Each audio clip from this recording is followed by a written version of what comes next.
Coming up next, a visit to Standard Auto Wreckers, where green vehicle disposal takes a front seat.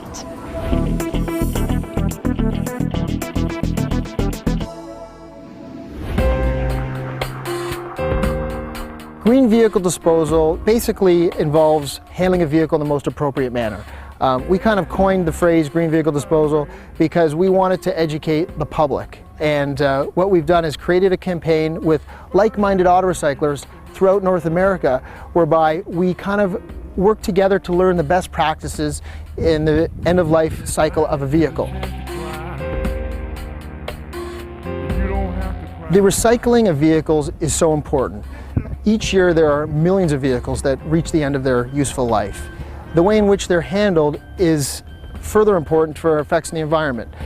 What auto recyclers do is play an important role in making sure that these vehicles get handled properly, and also, moreover than just the recycling end of it, in the reduce, reuse, recycle equation is the reusing of the parts. And what we're able to do is offer parts to the public at a significant cost savings, and we try and highlight the pro-environmental benefits of reusing a product as opposed to just using all of our energy and effort and natural resources to make new parts and so forth.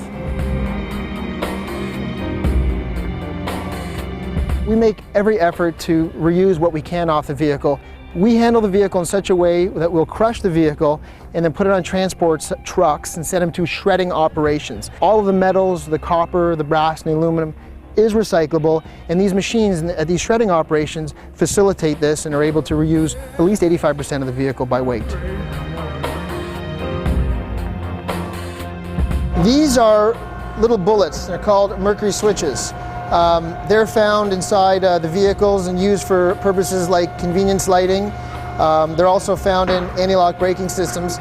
And this little mercury switch, as they call it, is very toxic. It's very harmful for the environment. We collect the switches, place them in the bucket, and then the Clean Air Foundation has a preferred environmental services provider that they use to dispose of this stuff, and they make sure it's done in an eco-friendly manner.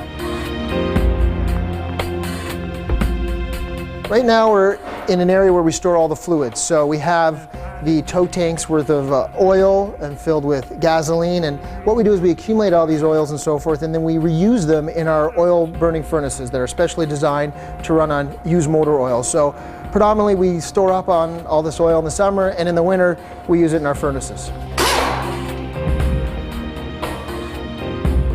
Jose's working on here is a 2008 Nissan Sentra. This is a vehicle that was smashed in the rear, written off by the insurance industry because cost to repair, may have exceeded the value of the vehicle, or maybe the customer didn't want it back. It's, there's various reasons. And what we do here is we identify all the parts that are good, that didn't get damaged in the accident, that we feel there's going to be demand for, because most of these parts are still under warranty. Very low kilometer vehicles. We'll take the motor out, the transmission out, and all the various parts. Jose will take them out and put them all on the shelf. Make sure they're quality parts, they're tested. Most of the parts, if they're not hitting the accident in this case, they're going to be good. Original equipment parts from the manufacturer. We are one of the few industries that in the recycling business that has no government subsidy. We're not funded by any outside sources. We all have to self-sustain ourselves in order to make a profit. I think it's extremely important for society. I think it does reduce a carbon footprint, and really it's very interesting because the better we as professional auto recyclers and dismantlers are at running our businesses, the more parts we'll be able to sell. And it's very important for us to get this message out to the public because there is a significant benefit in reusing of product, as we noted earlier. We have made it our business to go out and learn the best practices on each level, whether it's recycling, whether it's the reusing of the car components, and we've really wanted to educate ourselves so we can do the best job possible.